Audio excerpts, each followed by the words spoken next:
Evening and welcome to Scotland at 7. My name is Ben Francis, and for tonight's show, we're joined by the president of the Scottish National Party, Maureen Watt. Hey, Maureen, how's it going? Hi, Ben. Nice to see you. Yeah, it's going well, thank you. We'll start our show off today with an update on the Middle East situation.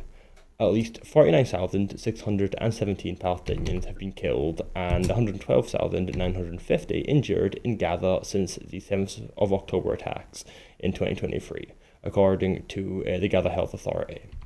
At least 85 Palestinians were killed and dozens injured in Israeli airstrikes across Gaza today after Israel resumed its bombing campaign and ground operations in the territory. Gaza's Civil Defense Agency said by Thursday noon that 504 people, including 190 children, had been killed since Israel resumed intense strikes on the Palestinian territory on Tuesday. A day after launching a new ground campaign in central Gaza, the Israeli military said today it had begun conducting ground operations in the north of the territory along the coastal route in the area of Beit Lahai. The Israeli army, or IDF, warned residents of the southern Gaza town of Bani Shubilah to evacuate their homes immediately ahead of a strike in their area. Hamas, which had not yet retaliated during the first 48 hours of the renewed Israeli assault, said its armed wing had fired rockets into Israel. The group said the attack was in response to, quote, the Zionist massacre against civilians. Three projectiles were identified crossing from southern Gaza into Israel, the Israeli military said. Israel also said today its forces had been engaged for the past 24 hours in what it described as a targeted ground operation to expand its buffer zone separating the northern and southern halves of the Gaza Strip, known as the Netherheim Corridor. Israel ordered residents to stay away from the Salahuddin Road, the main north-south route in the Gaza Strip, and said they should instead travel along the coast of the Strip. Palestinian medics said Israeli strikes targeted several houses in northern and southern areas of the Gaza Strip. Asked for comment by Reuters, the Israeli military said it was looking into reports. Qatar and Egypt, key mediators between Israel and Hamas, said today there was a need to boost joint efforts to implement the three phases of the Gaza ceasefire deal. A Qatari statement said, Qatar's Prime Minister and Foreign Minister Shakil Mohammed bin Abdulrahman Al Thani spoke with Egyptian Foreign Minister Badr al-Bati in a phone call to discuss coordination efforts and the latest developments in Gaza.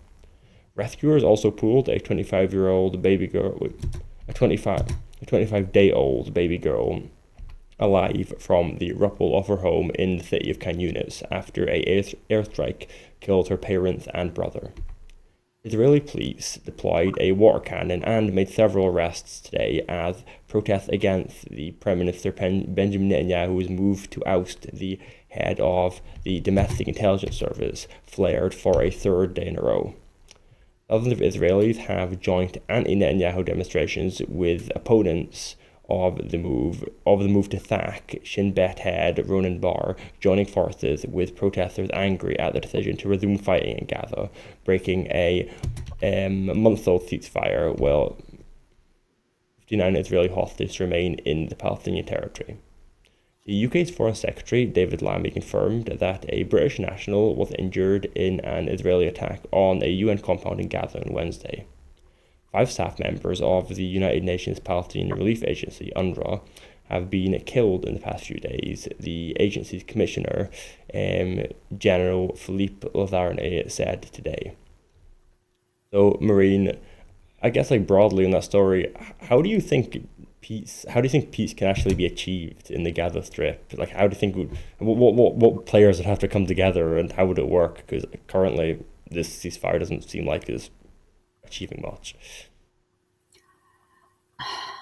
Regrettably, I don't think it is ever going to come to a state of peace until Netanyahu's completely obliterated Gaza. I mean, I have been saying that for so many months now, that Netanyahu's aim is really to absolutely obliterate it, to just raze Gaza to the ground with as few inhabitants left as possible. I mean, people are just, they must be so traumatized. They are being bombed in the north, they're being bombed in the south, they're being told to move to the north when they bomb the south, and vice versa. And they're bombing the road, on the coast road that people go along. It must just be hell on earth. And, peace talks any peace talks in the Middle East there seem to have just ground to a halt, and there haven't been any hostage releases that I've noticed in recent days. So it's just an absolutely awful situation. What do you think our government should be doing then to try and push for peace? Do you think we should be putting pressure on Israel to try and be more concessionary? Well, it has been raised in the House of Commons recently, and it doesn't look as if the government is going to budge on selling arms to Israel. And to be honest, it's focusing much more on, the government is focusing much more on Ukraine at the moment. But on the other hand, I just think, the Middle East have got to sort it out for themselves. And, you hear that Saudi Arabia is hosting peace talks about Ukraine. It would be, and they have been, and Egypt has been trying to get peace between Israel and Gaza, but nothing much seems to be coming of it, because Netanyahu knows that he has the backing of the largest, most powerful state in the world, the US, under Trump. So he really feels that he can go and do what on earth he likes, what the hell he likes, which, as I say, is just to obliterate Gaza. So moving on now to our Ukraine segment. Donald Trump has told Volodymyr Zelensky on Wednesday that the US could own and run Ukrainian nuclear power plants as part of a ceasefire. The Ukrainian president said following their call that, quote, "We talked only about one power plant which is currently under Russian occupation," referring to the Zaporizhzhia nuclear power plant, the largest nuclear power plant in Europe. Kiev was, quote, "ready to pause attacks on Russia's energy infrastructure," Zelensky said. He indicated he did not yet consider a ceasefire to be in place, instead saying it could be established quickly, and his team would present the Americans with a list of the kind of facilities it should include. Zelensky also indicated he expects the ceasefire to apply to civilian infrastructure as well as energy facilities. Zelensky's call with Trump came a day after Vladimir Putin agreed to halt similar strikes on Ukraine, but Russia immediately went back on the attack with drones and missiles. The Ukrainian president remained skeptical of Vladimir Putin's goodwill and intentions after Ukraine's defense ministry said on Wednesday that an overnight barrage of Russian missiles and drones killed one person and damaged two hospitals. The National Railway Service said railway energy infrastructure in the Centro-Dnipro-Donetsk region was hit. Such actions put Putin's words about a ceasefire at odds with reality, according to Volodymyr Zelensky. A major Russian oil pipeline station continued to burn at Kavizarsky in Russia's Krasnodar region after a successful Ukrainian drone strike. Authorities in the region said a total of 406 firefighters and 157 pieces of equipment had been sent. European leaders reacted skeptically to the Trump-Putin limited ceasefire idea, saying it showed the Russian president was not serious about seeking a peaceful end to the 3-year-old conflict. The EU's foreign policy chief, Kaja Kallas, said it is clear that Russia does not really want to make any kind of concessions, aiding along with other leaders that Kremlin demands to stop arming Kiev could not be accepted, in reference to demands made by Vladimir Putin towards Western countries. Zelensky said on Wednesday that Ukraine had received more F-16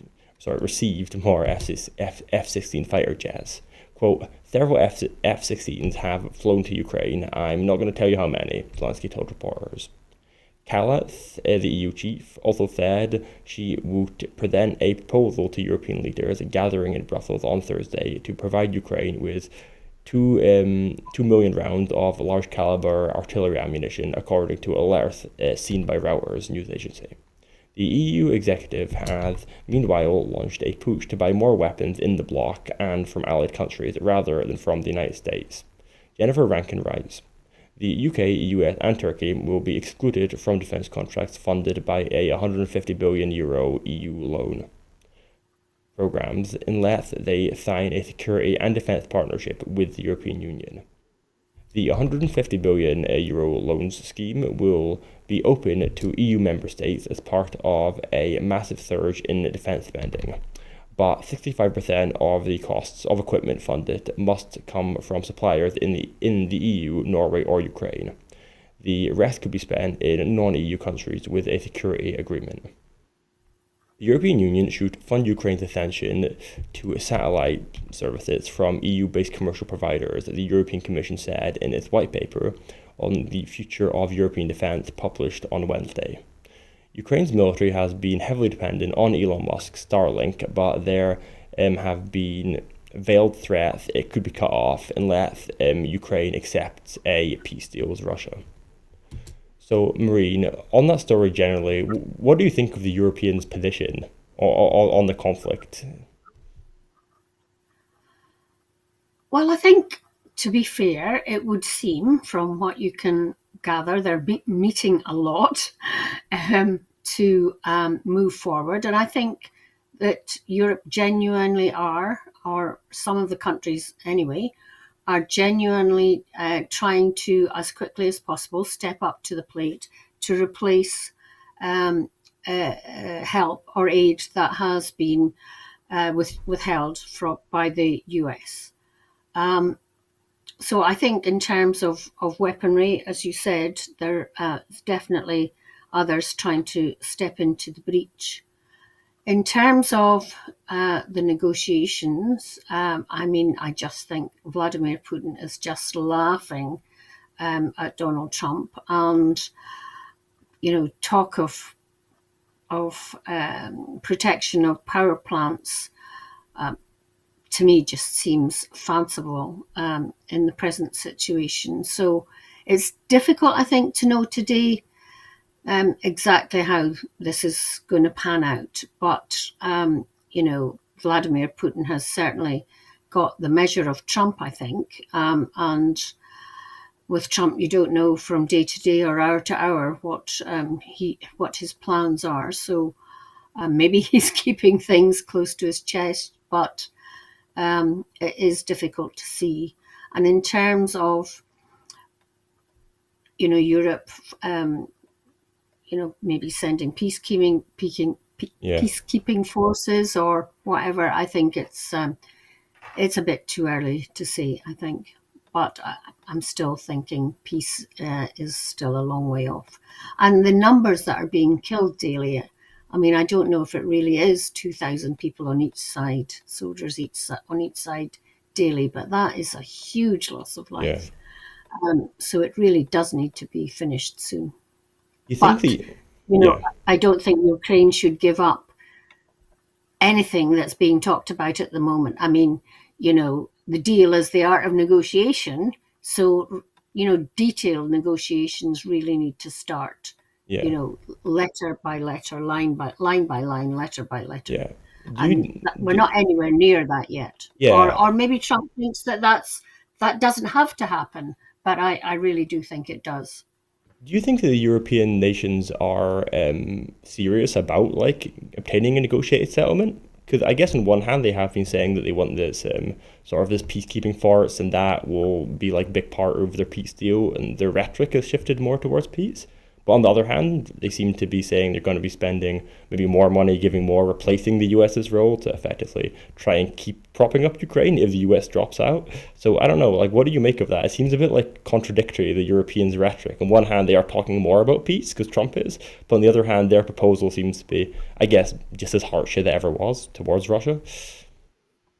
Yeah, I see where you're coming from, but I think you can do both at the same time. If you didn't keep replacing if you didn't start and keep replacing US aid, then you would be allowing Putin to run across the country freely. And obviously, at the end of the day, at negotiations, claim much more territory or even run over Ukraine as well. I mean, we know that Putin wants to remove Ukraine from the map. So the more territory that he can take, and if he took Kyiv itself, then, Ukraine could possibly be obliterated from the map. But at the same time, so you have to keep supplying Ukraine with weaponry in that sense. But I don't think anybody really doesn't want peace. So you can be, involved in negotiations and at the same time, carry Yeah. on until there's a ceasefire. And will Putin stick to a ceasefire? We've seen recently that he hasn't kept to a ceasefire or a peace deal. And you need to listen to the people like you need to listen to the Poles because they're very worried about what might happen, and what sort of deal happens in Ukraine, and whether after Ukraine, Putin might move on to other Eastern European countries and nations. With that, we just move on, looking at the time, to our first story, first actual story of the night. Nicola Sturgeon and Colin Beattie cleared in Operation Branch Farm investigation. The former First Minister and leader of the SNP, Nicola Sturgeon, is no longer under investigation as part of a police inquiry into the alleged mishandling of SNP funds. Police Scotland confirmed that Sturgeon, along with former SNP Treasurer Colin Beattie, was no longer a subject of the investigation after both were arrested in 2023. The investigation, known as Operation Branch Farm, examined allegations of fraud made by a member of the public. Police said that following direction from the Crown Office and Prosecutor Fiscal Service, the inquiries into both individuals have concluded and neither will face charges. Nicola Sturgeon was arrested on the 11th of June 2023, while Colin Beattie was arrested on the 18th of April of the same year. Beattie expressed relief following the conclusion of the investigation, stating that he was pleased to be cleared of any wrongdoing. He described the period following his arrest as difficult for both him and his wife, acknowledging the challenges of dealing with media scrutiny and speculation from the public. While he felt confident throughout that he had done nothing wrong, he recognised that the situation raised doubts among some people. The Crown Office had not yet released a specific charge against Peter Murrell, the former SNP chief executive, who appeared at Edinburgh Sheriff Court for a private hearing today. Murrell faces a single charge of embezzlement. He makes no plea or declaration. So, Maureen, what do you make of this quite big development then? Like, what's your takeaway? Well, it's been a very long time coming. So I'm very pleased for Nicola and Colin. It's what I would have expected. I didn't think they were in any way involved.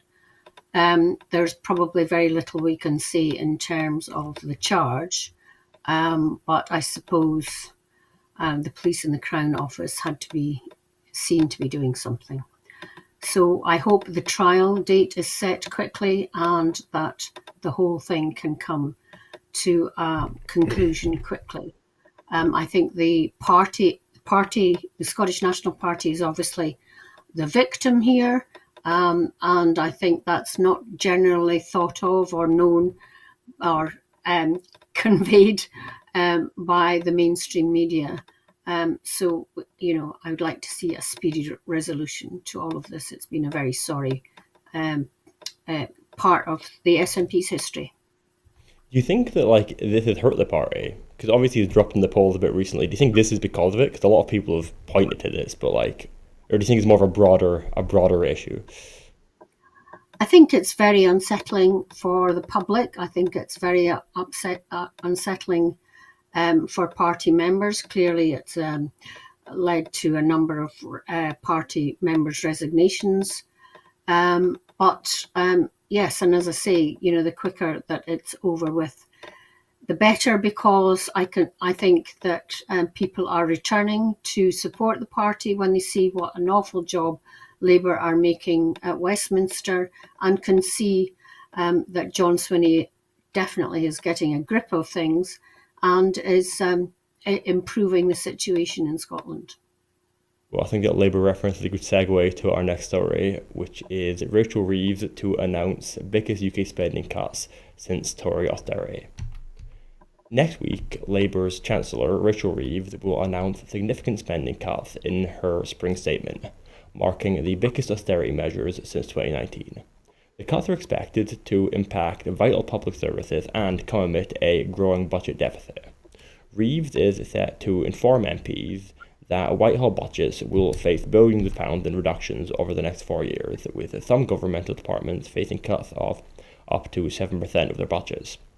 The announcement followed a recent £5 billion reduction in benefits payments, most of which is targeted against disabled individuals and people on long-term sick pay or long-term sick benefits.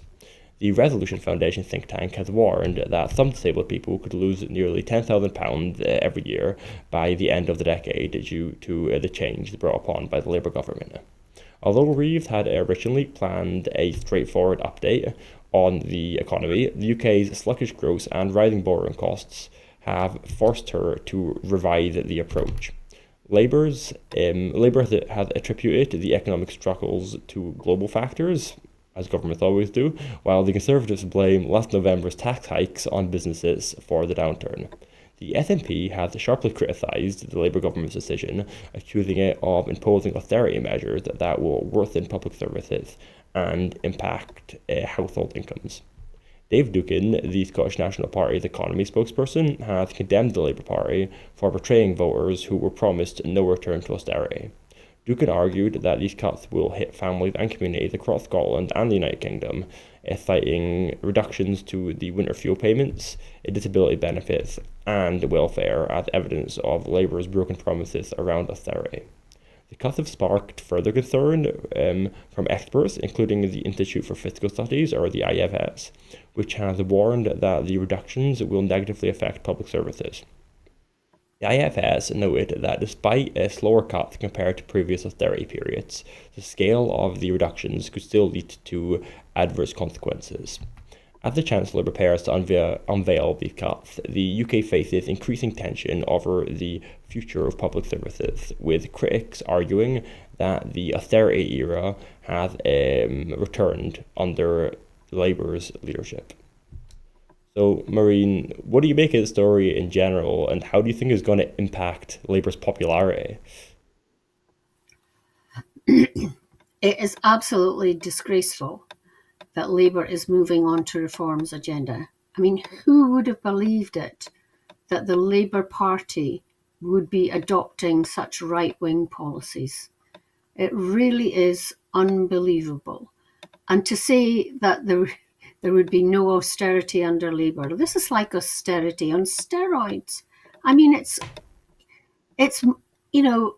you see the Tories saying they should have gone further, and they would have gone further. Well, maybe, but this is a disaster for people who are on benefits. And one of the things that strikes me is that mobility will be affected. If you've got a mobility car, that might be under threat. And if people don't get out and about, then it affects their mental health. It can affect whether they are able to work or not. And this hasn't been thought through. And why on earth are the most vulnerable still being the ones that are targeted first? Why isn't there, more tax on things related to the more wealthy in our society? They never seem to be touched under the Tories, which you can expect, or now Labour. It is an absolute disgrace. Yeah, I totally agree with that. But we do have the rate of economically inactive people, I guess, especially with young people, is obviously much higher now, especially people on long-term sickness. So I'm not suggesting that we should cutting benefits is going to solve that problem. But like, why do you think that problem exists today, and how do you think like it can be addressed? Well, I think for some young people, it's a result of COVID, and they haven't recovered from the after effects of COVID. But what needs to happen, if you're going to cut benefits, then you need to be investing in services for not just young people, but people with disabilities in general, to help them into work. And I mean, we know that the unemployment rate is low in Scotland, so there are jobs to be filled, but you can't just expect people to, and especially people with disabilities or young people, to know where to find jobs. And you know, I mean, okay, they're supposed to be more tech savvy and everything, but how many know how to write a CV properly? How many know how to troll websites that are providing jobs? So I think there needs to be a huge increase in the number of people, whether it's through Skills Development Scotland or job centres, which are closed in many places,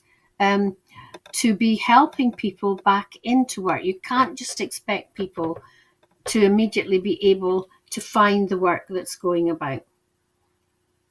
On that, we'll move to our next story. Protesters interrupt proceedings in the House of Lords. Protesters disrupted a House of Lords session on VE Day, the 80th anniversary, the 80th anniversary of Victory in Europe Day, calling for the abolition of the upper chamber. The protests, organised by Time to Assemble, targeted the ongoing debate to mark the 75th anniversary of the Convention, or the European Convention of Human Rights. Around 6 protesters in the Lords public gallery interrupted the session, chanting "Lords out, people in," and throwing leaflets calling for a House of People to replace the unelected House of Lords. The protesters argued that democracy had deteriorated globally and advocate for a new chamber selected by a random public lottery known as a sortation to better represent the population as people living in the country. The protest led to a 5-minute pause as demonstrators were escorted out of the chamber. The group Time to Assemble believes that the House of Lords, which is dominated by political appointments and corporate influence, undermines democracy in the UK. They aim to create a more inclusive and democratic assembly. A spokesperson for the group explained that the new assembly would be funded by donations and represent all sectors of society. Scottish Greens co-leader Patrick Harvey has long criticised the House of Lords, describing it as an outdated institute that should have been abolished years ago. He argued that political elites in Westminster, regardless of the ruling party, are unwilling to implement meaningful reforms. Harvey has also pushed for a ban on members of the House of Lords serving in the Scottish Parliament. The protest and Harvey's comments highlight ongoing debates on the future of the House of Lords and its role in UK democracy, with some advocating for a shift towards a more transparent and democratic system. So, Maureen, what do you think of the demands of the protesters? And like the House of Lords, do you think that should be abolished? I feel like I know your position on that, but I guess maybe more interestingly, what do you make of their idea of a house which is made up of, I don't know, just like members of the public, representative, I guess? Uh, well, I agree that the House of Lords should be abolished. It's an archaic institution. It's it's been called God's waiting room or a nursing home for former MPs. Yes, it should be abolished. The way it is, people are sent there is absolutely disgraceful. I do think it should be elected, but the idea of you just put your name into a hat for a lottery. It is a revising chamber. I think under the Westminster situation, there needs to be a revising chamber.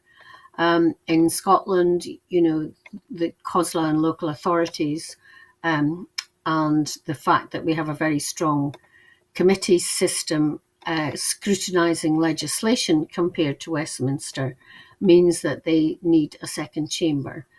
But I do think it has to be democratically elected and not just chosen by lottery. I mean, that opens it to all sorts of interference, I would say. But the sentiment is correct. It's perhaps just a bit naive. What did you say the group was called? Something Assembly or I'll double Assemble? check. Something with the people. Wait a minute. I'll have a look. I can't remember. I've never heard of them until the Yeah, story. yeah, I Actually, hadn't yeah, heard of them either. So, I thought I hadn't heard of them, and it sounds like yeah, a well-meaning interruption, but I think they need to go back to the drawing board and think yeah. about it a bit better. Time to assemble. Okay, cool. Time to assemble. Yeah, All right. Okay. yeah. Well, Well, it'll be interesting to see whether they have a program of events or whether it was just a yeah, one-off. But yeah. government parties come into government and always say they're going to reform it, and before you know, each party has um, uh, sent more people there. I mean, it is an absolute scandal. It's bigger than the House of Commons. I think, it rivals the People's Republic of China's assembly in terms of size. It is outrageous, and all of them can claim 300 plus per day. It costs a fortune, and it really is outrageous and definitely needs reform. But none of the parties at Westminster have the guts to do anything about it, which is why we need independence in Scotland. Yeah, just before we move on, I don't know. I found it, just my opinion. I don't know. I found it quite interesting, the idea of having like, people directly appointed. I feel like I get what you say. Like it could have some issues, but at the same time, it could have some benefits, I guess, because a lot of politicians, I guess, like that leaves a lot open for corruption. Like if you have one representative representing a lot of people who's part of a large party, which has a lot of money behind it, etc., etc., then that also has like, I guess, issues involved, but we can talk about that if you want, or we can move on. I just want to give a bit of a defense. Um, I think it would take a long time to. So you need some order in a place like that in order for a government to get legislation through. And in the end of the day, the government and the House of Commons is the more important body. And I could see that it could a House of Lords made up just of random individuals, and no offence to anybody, but it could take a long time for legislation to get through an organisation like that. There has to be some order, some groupings in order to get legislation, or even to try and make amendments to legislation. It takes a lot of work. So, That's um, fair. That's fair. yeah, I like the sentiment, and everything needs read up a bit and a bit, bomb under them, if you like. In that way, it's good, but I think it takes a bit more thought. Yeah, yeah, yeah. No, I don't know. I think it'd be interesting to have a whole hour conversation about that idea, but yeah, we don't have that at the moment. But I'll move on to go too many stories. I'll move on to the next story. Elon Musk's daughter said father's rally gesture was definitely a Nazi salute. Wait 1 second. Wait, sorry, story's not coming up. I'll just find it in 1 minute. No, it's not in the script. All right. Give me a second.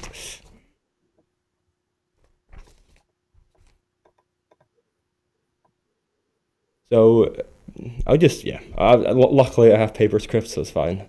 Vivian Jenna Wilson, Elon Musk's eldest child, has spoken out about her father, describing his actions as quote unquote cringe and accusing him of performing a Nazi salute at rallies in January.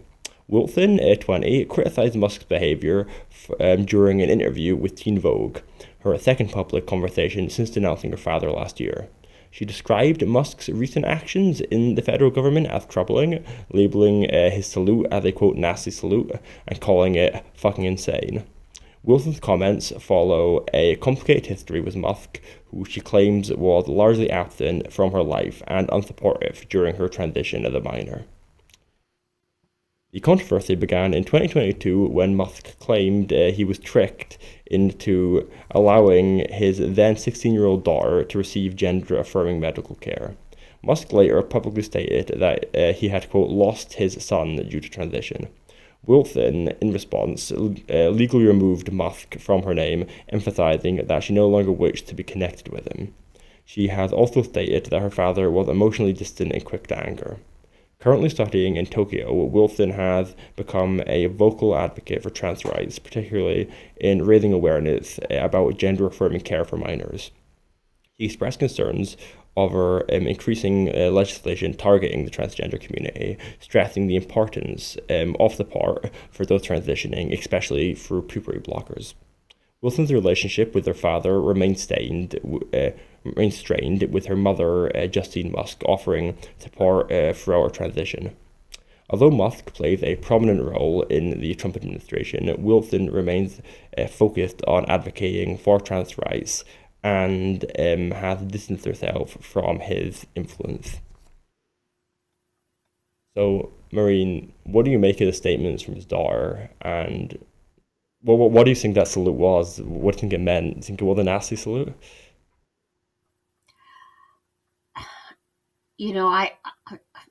My take on it is that, Elon Musk is just getting carried away with being so near to power in the United States, and a rally like that just got carried away. I don't know if it was a Nazi salute or not. I think his actions are more worrying than his gestures, and I agree. clearly the daughter comes from a very dysfunctional family. I think, is she the eldest of 14 by 4 or more different women?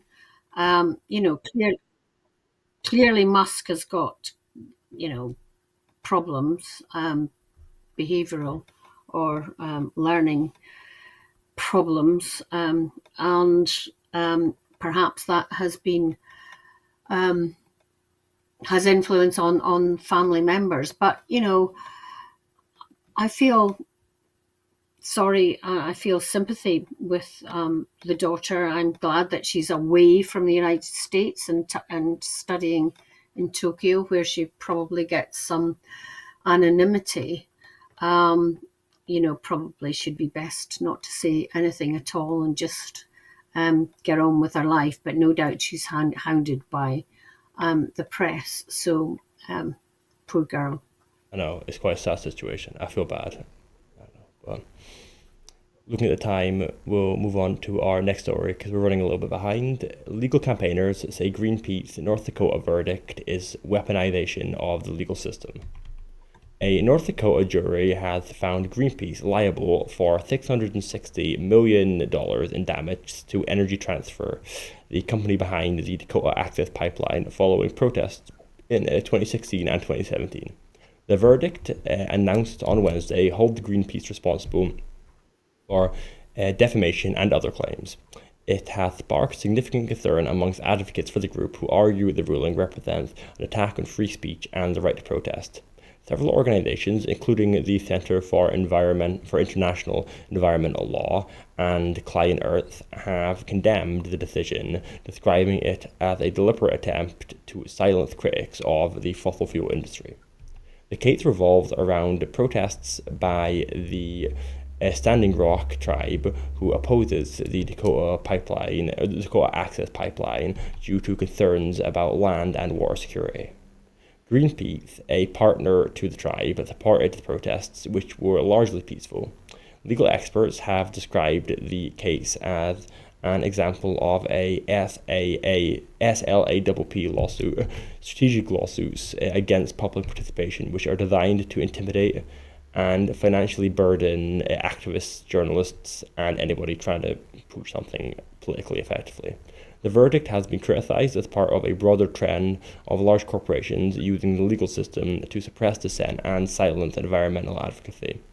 The Standing Rock tribe also condemned the ruling, stating that it was an attempt to stifle their voice and prevent them from raising awareness about the risk posed by the pipeline. So, Maureen, what do you make of the story? And do you think it is sort of part of a wider move to sort of discourage protests? Because I guess you see it here too, don't you, with like Extinction Rebellion and the very harsh sentences for those people. I must confess to not remembering about the protest in 2016 17, but that's not the issue here. The issue here is the fact that these protests are now being weaponized by the right and taking away basic human rights, obviously, from Native Americans here over their land. And clearly the climate protesters have been backing Native Americans here. But this is just another sign of Trump's new America and prepared to get involved in the legal system to promote his own agenda and have drill baby drill as the main ideology in this area. And clearly any protesters now should be very worried about, or anybody should be very worried about any protest against anything related to Trump. And this is another sign of a completely authoritarian regime in the US at the moment. So moving on to our next story, Scottish Government story. The Scottish Government funding to support people with complex disabilities. The Scottish Government has announced £10 million in funding over the next 2 years to create around 150 additional changing places toilets catering to people with complex disabilities and health conditions. Currently, Scotland has approximately 270 changing places toilets, a 30% increase since 2019 when new legislation requires these facilities in large new buildings with public access. The new funding aims to expand this network, focusing on areas that currently lack adequate provisions for people with profound or multiple disabilities, muscular dystrophy, and other sort of more complicated needs. Marie Todd, the Scottish Government's Mental Wellbeing and Social Care Minister, emphasised the importance of accessibility, stating that the funding would enable disabled people and their carers to participate in society more fully. The Changing Places toilets are designed to provide essential facilities for those whose needs cannot be met by standard accessible toilets, including people who use sort of larger wheelchairs or require a sort of more calm, quiet environment. The new funding will support communities across Scotland, prioritising areas where facilities are currently lacking. Local bodies will continue to play a key role in driving the expansion, with the funds set to open for applications in the summer. This investment is part of the Scottish Government's broader commitment to improving social inclusion and ensuring that disabled people have access to essential services. So, Maureen, what do you think of the sort of improvement in access for some of the most, most disabled people? So, as Minister for Public Health, I was involved in the Changing Places toilets and getting them set up throughout the country. And this is just continuing on this. And you have no idea the difference that knowing that there's a Changing Places toilet in accessible to you as a family is in allowing families to go out for the day and go shopping or go to leisure and recreation facilities as a family, and not have one parent perhaps staying at home with a disabled member of the family. So this is huge, makes a huge difference. I can't stress it enough how big a difference it makes to families where there's a disabled person in the family. It really changes their lives and gives equality and, as you said, then social inclusion. and really, really helps you. There really should be one in every town or every large shopping centre, and yeah, we can't have enough of them in my view. So moving on to our next story, the Scottish Government's charitable bond investment fund for affordable housing reached £500 million. The Scottish Government has secured an additional £24 million for affordable housing through the charitable bond scheme, bringing the total investment in the programme to about £500 million. Launched in 2014, the charitable bond scheme provides loans to housing associations to build social rented homes while also generating extra funds for the Scottish Government's affordable housing budget. To date, the programme has facilitated the construction of over 4,000 new homes and generated £146 million for further projects. Social Justice Secretary Shirley-Ann Somerville confirmed that the latest investment will support three housing associations, Link Group, Kingdom Housing Association and Wheatley Group, with loan finance built around 175 homes. This funding is designed to help tackle the ongoing housing emergency in Scotland by delivering more affordable homes for those in need. The Scottish Government has committed to continuing its efforts to address the housing crisis, with £768 million allocated for affordable housing in the next financial year. The funding will enable the delivery of at least 8,000 new homes, marking an increase of the more than £200 million from the previous budget. The investment reflects the Scottish Government's ongoing commitment to expand affordable housing and attempt to alleviate pressure on the housing market. While the charitable bond scheme plays a key role in supporting the delivery of social housing, there are ongoing calls for consistent long-term investment in affordable homes to address Scotland's housing challenge. The Scottish Federal Housing Association has stressed the need for continued government support to tackle poverty and create a fairer society. The Scottish Government says that its investment in affordable housing demonstrates progress in addressing the housing crisis, with further projects set to benefit from the latest funding boost. So, Maureen, I just wanted to ask more broadly on the housing situation in Scotland. Do you think that the Scottish Government has done enough in its time in power to address the affordability issues around housing? Well, per head of population, there's certainly been an awful lot more social housing built in Scotland compared to England. So in that sense, the Scottish Government has done well. Is there ever enough social housing built? No, but I'm sure, and I'm pretty sure that the Scottish Government is doing all it can to have funds directed to affordable housing, and the housing associations are always interested in making sure that they build to the maximum of their capacity. And as I say, it's very difficult to ever be enough. But I'm sure the Scottish Government is building as many as it possibly can, and as I say, doing a far better job than England. Do you think you have any potential other revenue streams that the Scottish Government could tap into in order to invest more in social housing? Because I believe what you say, Well, I'm sure better than England, but there's still quite long waiting lists and it's still very hard, I know for experience, for people to get onto social housing here. Is there potentially any, I don't know, taxation or... I'm not trying to... I'm literally asking you. You probably know more than me about potential devolved revenue streams.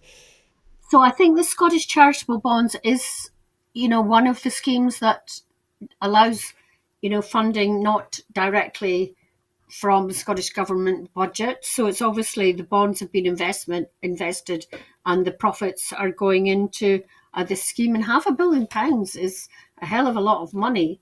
It probably doesn't build as many houses as we think that it should. But, this is another way of getting money in.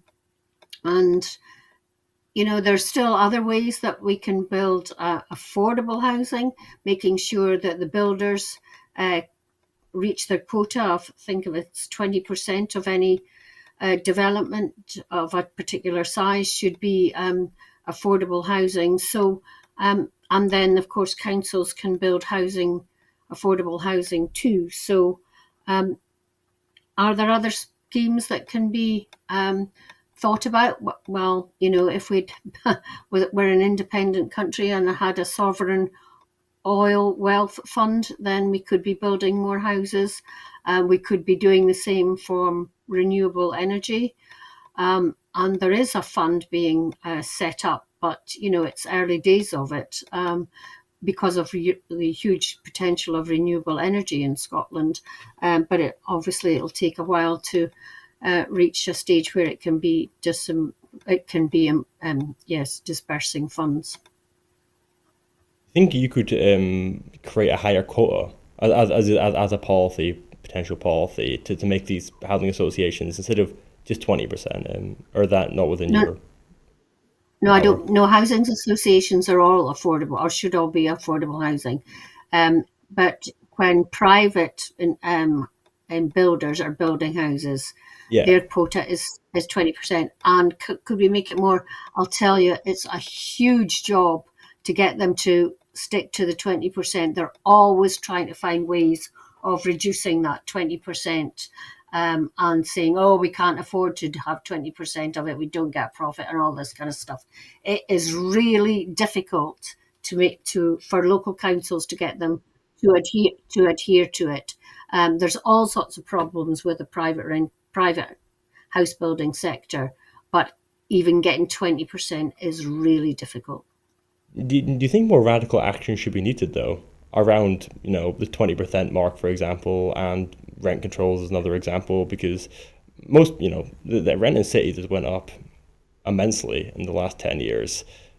Like, do you think more radical action is needed to address that? I mean, we could have a whole program about the housing That's true. sector We and, could. and affordable housing. Yeah, no, time is limited as always. So I'll move on to the next story. New figures show increase in students from the most deprived areas in Scotland, in Scottish universities. Access to higher education for Scottish students from the most deprived areas has reached a near record high, according to official figures for 2023-24 from the Higher Education Statistics Agency. The latest data showed that 16.7% of full-time first degree entrants to Scottish universities came from the country's 20% most deprived areas, a slight increase from the 16% that previous year. This marks a significant improvement in the widening access to higher education for students from disadvantaged backgrounds. Additionally, the total number of Scottish-based students at Scottish universities rose to 173,795, with an increase in full-time Scottish first-degree entrants. However, non-EU international students have declined due to changes in the UK government's immigration policies, such as the decision to end the inclusion of family members on students' visas. This has raised concerns within the higher education sector regarding the impact of this on the amount of money universities can raise and the broader economy. The Scottish Government has expressed its commitment to addressing these challenges and ensuring greater access to higher education. A Minister for Higher and Further Education in Scotland has highlighted the progress made, noting a 37% increase in the number of students from deprived backgrounds entering universities since the establishment of the Commission on Widening Access. The Scottish Government has also proposed a Scottish graduate visa to help retain international students after they've graduated, countering the impact of the UK's immigration policies. The figures reflect Scotland's ongoing efforts to make higher education more inclusive and provide greater opportunities for students from all backgrounds. So, Maureen, what do you make of this, the new data? Yeah, it's excellent news. It continues to the number of students from deprived backgrounds going to university continues to increase, and that can only be a good thing because of there should be a diversity of people going to university enhances the learning of everyone, I think. And yeah, this is a good news story. It comes, of course, in the background of a number of universities having financial difficulties, but this should not stop the number of students from deprived backgrounds increasing at Scottish universities. So, great news story. And do you think that all right, well, we'll move on. The Scottish government announced its appointment of new CEO of Ferguson Marine.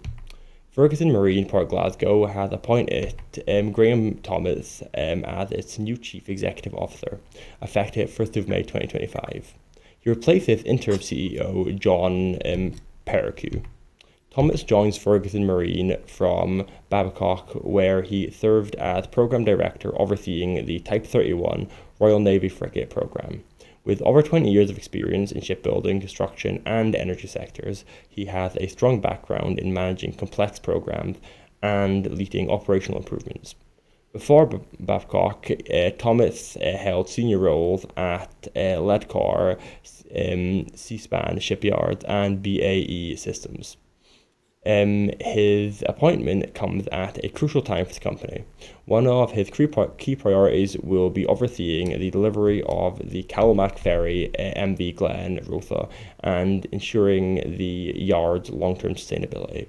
This follows a period of challenge for Ferguson Marine, which has faced scrutiny regarding project delivery and financial performance.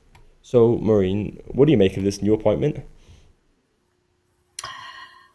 Well, he follows a long list of people who have been in and out the door, which must be disturbing for the workforce. Interesting that he's come from Babcock, because I think Ferguson's have been doing some work for Babcock, who are really busy with defence contract work, as I understand it. It is important that he concentrates on getting the Glen Rosa launched and into service. For Calmac, it was obviously very disappointing that Ferguson's didn't get the 7 small ferries contract, but he needs to get the yard into a position to have competitive tenders for the next round of ferries that will be coming shortly, as I understand it, and also looking for other work. We're a Good little luck bit to him. we're a bit past an hour, so I'll just wrap up now. That's all I've got time for. So thanks, Maureen. You're welcome. But before I go, I just want to remind you that at Broadcasting Scotland, we depend on the generosity of our supporters. To everybody who has donated and to everybody who has signed up to make a regular monthly payment, thank you very much. We were £16,000 short of our funding requirements in 2024, which left us short of the money we needed to pay our bills. We face costs of over £4,000 every month, but only received donations of £2,500. We have raised over £7,000 this year so far, but we still urgently need to raise at least £5,000 to pay our bills currently. Our programmes will, however, remain free to view, but if you can afford just £5 a month, please consider becoming a Broadcasting Scotland subscriber, and please donate wherever you can. Goodbye, and thanks for watching.